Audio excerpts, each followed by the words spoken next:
coming. So my name is Mariatta, and I live in Vancouver, Canada, with my husband and 2 children. I work as backend engineer at Zapier, and I'm involved in various communities like PyLadies. I run the PyCascades conference, and I contribute to open source projects. And when you contribute too much to open source projects, one day they want to give you the commit right to it, and that's how I became one of the Python core developers. So if you're not familiar with the term Python core developers, it means I can merge pull requests to Python. As a Python core developer, my area of expertise is emoji and the core workflow. Now, if you're wondering, what is an expert in emoji? Like, what is this about? I don't know. They never really asked me opinion about emojis, so let me tell you about our core workflow.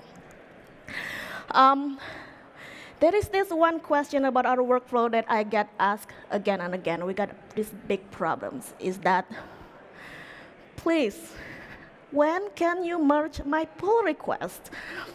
I checked like 2 hours ago, we have 999 open pull requests. And I'm really sorry, but core developers don't scale. We are outnumbered. There are about 50 still active core developers, and there are so many of you wanting to help and contribute and make Python better. But we can't go through all of them. What hell?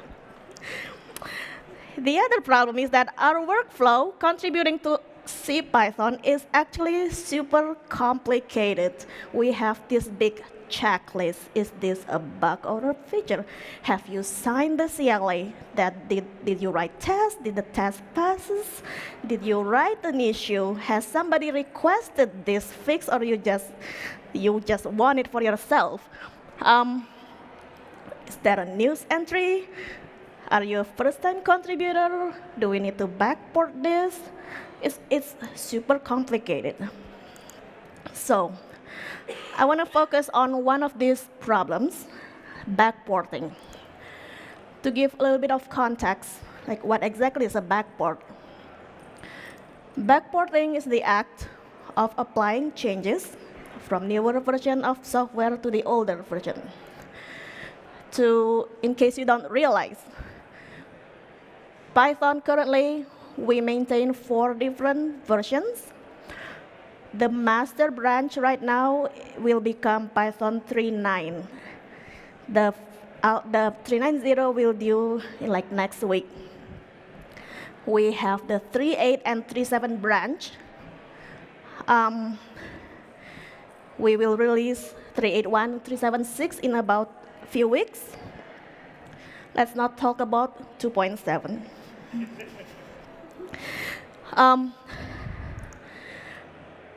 So backporting is how you will get 3.8.1 and 3.7.6 in a few weeks' time. So it's a very important process for us. Now consider this scenario. You're using Python. You found bug in f-strings, which is the best strings there, which was introduced in Python 3.6. So if you have a bug, what happens? We will tag it as we will need to fix this, not just in 3.6. In fact, we don't fix 3.6 anymore. We will fix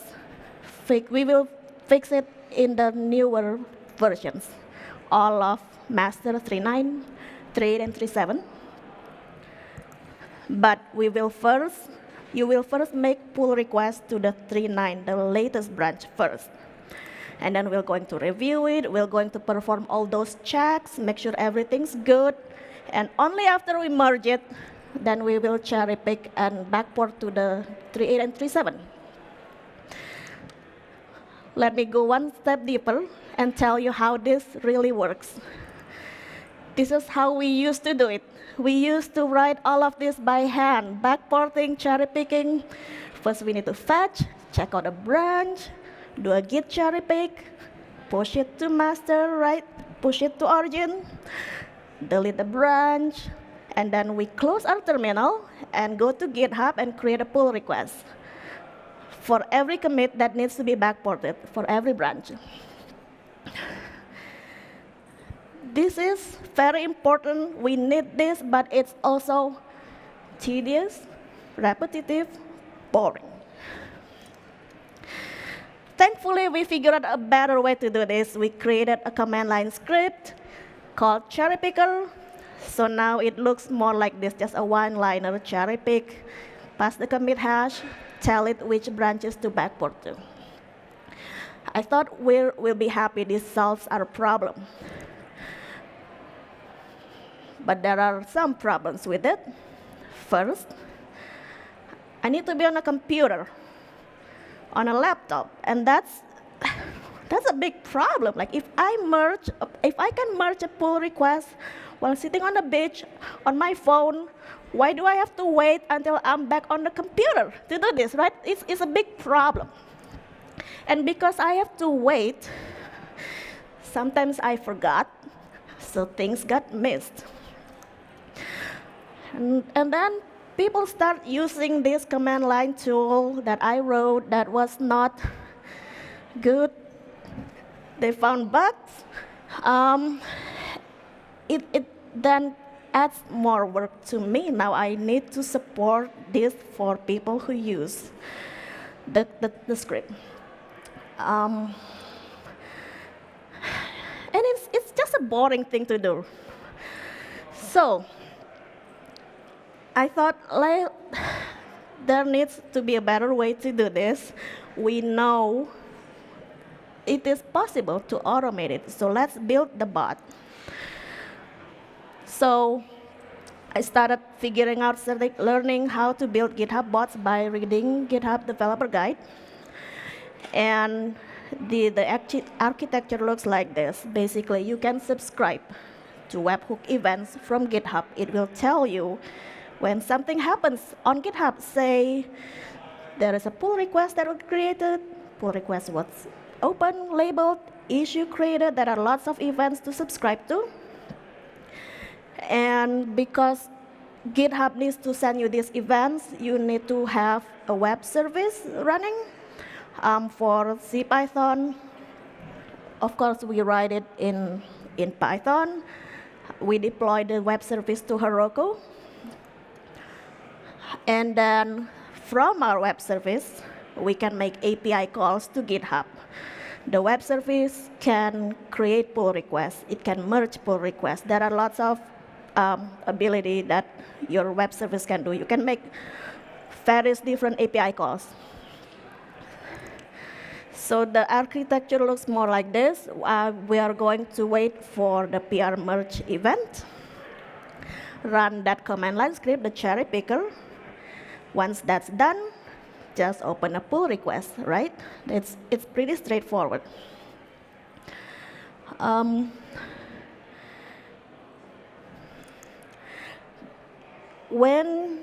As you recall,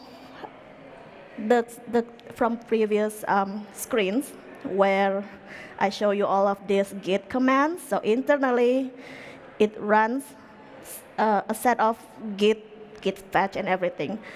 That means in order for the bot to work, it first needs a copy of the CPython. It needs to clone it. And the trouble is, CPython is really, really old. It's like 30 years old. It takes at least 2 minutes to clone and a few more seconds to run the cherry pick. However, Heroku web service times out after 30 seconds. So this is another problem that I had to try to figure out. I don't know how to make CPython clone faster. It's just big. It takes that time. So I have to be creative and figure out how to solve this. But this is actually supported in Heroku. You can run background tasks. And in Python, you can use a library like Celery. So your web service can receive the webhook event and then just start a background task to perform all those of long-running tasks. So this is how our GitHub bot works. It's not so complicated. And this is our most prolific GitHub bot. We call her miss-islington. In case you're wondering, miss-islington is the name of the witch from Monty Python's The Holy Grail sketch. So, miss-islington is 2 years old. 2017 we built it, before there was GitHub Actions or anything. Completely open source. You can check the code base to study. It's written in Python 3.6. And the web service of choice, we use AIO HTTP, which is asynchronous web server and web client. But the real magic that makes building GitHub bots easy is really the GitHub library, which is an asynchronous library written by a fellow Python code developer from Canada, Brad Cannon. So if you're interested in build your own GitHub integration in Python, I really recommend checking out GitHub. Here's a little code snippet of how the code base of miss-islington using GitHub and AIO HTTP. From the top, when it says router register pull request closed, that's where that slide just says I'm subscribing to the pull request close events. It's just one line like that. And then we try to figure out the state of the pull request, figure out the commit hash. All those data are passed by GitHub. Once we figure out the commit hash, we try to figure out where to backport it to, and then just kicks off the task to backport. So it's straightforward. It's not complicated. There's nothing magical to it. So this was one of the most exciting moments in my life when this is miss-islington's first pull request. I successfully backported a pull request. This was September 2017. Immediately after she made a pull request, she got scolded by our other bot for not signed the CLA. So it was fun to watch. So all the problems I used to have with Cherry Picker, now gone, right? Like I'm not waiting. I can do this from my phone. I don't need to wait until I'm back on the computer. And I don't need to worry about supporting Cherry Picker for other people. Just make sure it works for miss-islington, and it's not boring anymore. But there's still one more problem, is that this process is still pretty slow. It has something to do with our other parts of the workflow, waiting for tests to pass. We have lots of checks we do that are required to pass. Waiting for all of this to be done takes at least 30 minutes for one pull request. I don't want to wait, right? So what if we let the bot wait and just tell me it's all done, like this? And we totally have this. Spoiler alert, we built this kind of integration. The code to do that looks more like this. We're just waiting for the status event, PR status check event, and then it makes a few more additional API calls to figure out which PR it is, what is the status, and then to actually post the comment of the status. So now we've accomplished this. We made the bot wait, and all my life's problems are solved. I thought I felt great, because not only I crossed one problem, I crossed two problems. And I thought I've fulfilled my purpose in my life. Then one day there was an email to the Python committers. Another code developer was thinking like, why don't the bot just merge the PR for us, right? This is not an easy thing to do because merging requires a commit right. We don't give out commit bits easily to people. Out of millions of Python users in the world, only 100 people have the commit right. Like, are we really going to want to give commit right to a code, to bot? I guess if we write it in Python with f strings, maybe it's okay. So we built it, we wrote it, and it's really just few lines of code. Just make one call to merge it. It's easy. And then we gave commit right to a bot. That's how we did it. So our workflow now looks more like this. Notice how little work code developer is doing. The bot does most of it. The code developer can now focus on actually reviewing it.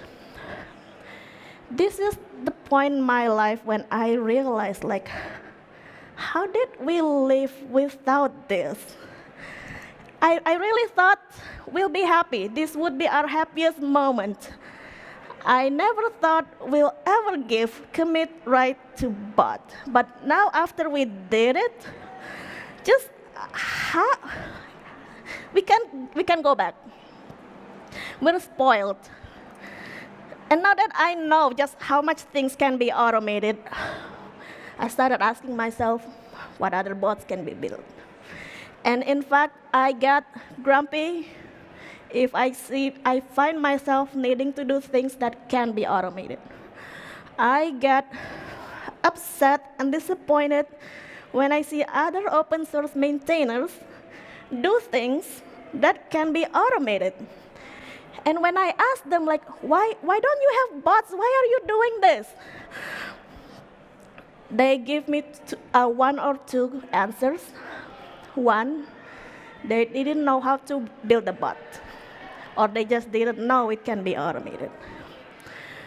Two, they had no idea, like, what do they need to automate? So to help inspire you, I'm going to share even more examples of bots and automations that I've done that I really haven't seen other people doing it. And I hope it really inspires you to look at your own workflow and automate. I have a bot. This is my own personal bot that automatically formats code using black formatter. When black, to give more context, black is like a linter, but it automatically updates your code instead of saying, hey, you have an error on this line. So I totally recommend. I want this because I don't want to worry about having to configure it. When it came out, I started reading how you can set up black on your project. If you read at the README file for black, it has a big long list, like if you use this IDE, install a plugin, or if you use that IDE, install another plugin, like download it. And just the mere thought of needing to download something that, like, I don't know, it's boring. And if you have more than one computer, you have to install it again. And if you maintain projects, you then have to tell your contributors, hey, install black on your computer, and it's I don't know. It's a lot of work. So I built a bot, something that I can easily install on GitHub just with a few clicks on my phone and runs black. I don't even need to install black myself. So this is my pride and joy. I wish everybody has a bot like this. Dave Bleasley needs a bot. he wants a way to just not have pull requests. And he has in his repository, and he has his own reasons. Like, he wants it to be in maintenance mode. He's OK with people filing issues. And when he asks on Twitter, people are telling him, move to GitLab. I like GitLab. I use it at work. I think moving to another repository is a pretty complicated process. As a comparison, it took 2 years for CPython to move from one repository to another, from Mercurial to GitHub. That took 2 years.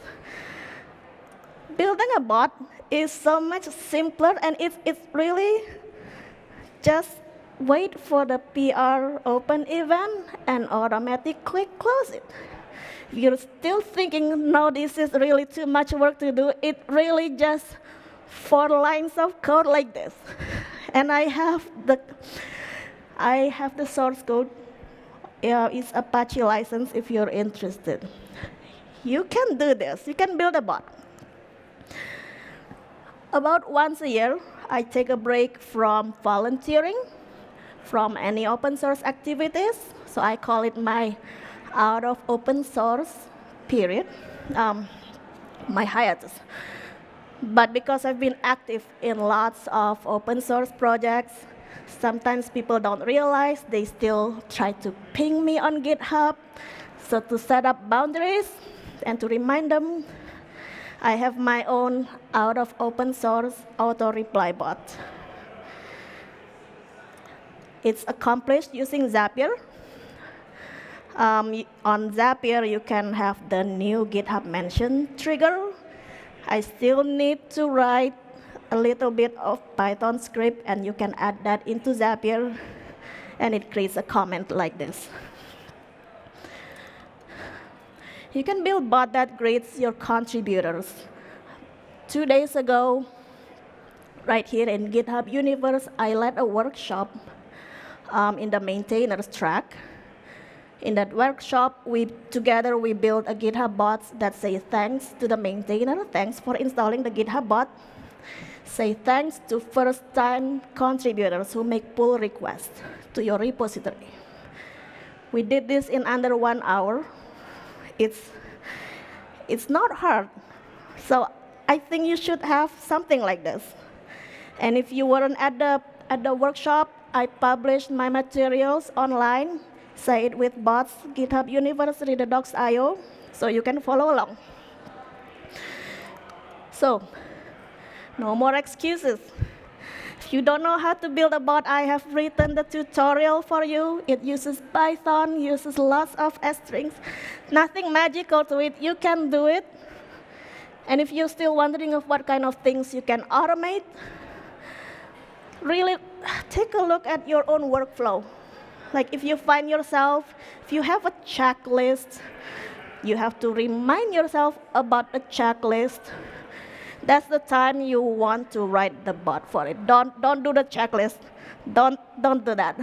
And if I see you doing manual things, if I'm in your project, I will tell you, let's build the bot for this.